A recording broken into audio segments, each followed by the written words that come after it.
There is no trickier organizational business in team sport than transitioning from one generation of players to the next.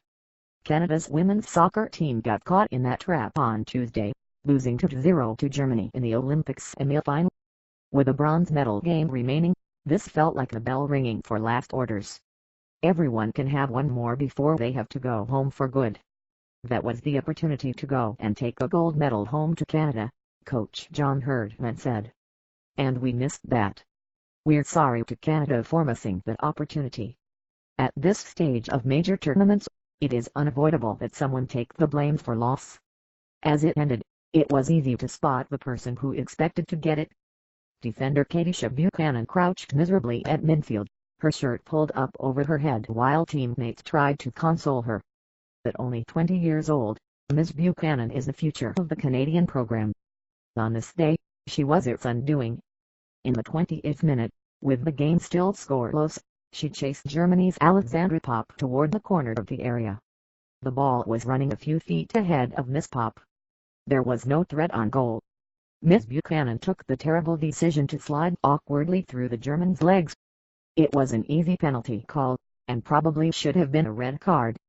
Once Germany took the lead, it never looked like giving it back. Miss Buchanan knows the lost opportunity will be hung around her neck, but the breakdown began much farther back. Team captain Christine Sinclair attempted a long, overly ambitious pass that gave away possession in transition. When the German counterattack began tumbling toward the Canadian goal at speed, Ms. Popp was emergency called up Ryan Wilkinson's woman to mark. The Canadian veteran couldn't catch up to the plate, and so Ms. Buchanan was put in the awkward position of trying to close much more ground than she'd anticipated. That's when mistakes like the one she made happen. Early in the second half, Ms. Wilkinson was burned again. Once more, she lacked the pace to catch up to her marker, Sarah Debritz. The German was gifted an open shot on goal. Ms. Wilkinson was still a good 5 meters behind her when she took it. The last half hour was a formality. Everyone knows the names and faces of the heroes of London 2012. There is probably no more loved team than Canada.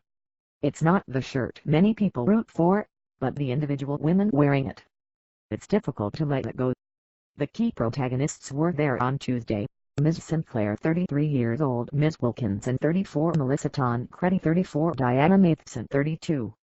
This was the moment you realized that some of them don't belong at this level anymore.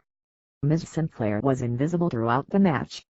It was in stark contrast to the 3-goal performance she put in at this same stage in London, perhaps the greatest single game by a women's player ever. The only time Ms. Tancredi caught the eye was while she was unadvisedly trucking the German goalkeeper out of frustration. Ms. Wilkinson was subbed out immediately after being responsible for the second goal. Ms. Matheson was a positive influence, but she didn't make the starting 11. Aside from skill, the Germans bring something to the women's game that was unheard of until recently: cynicism and fakery.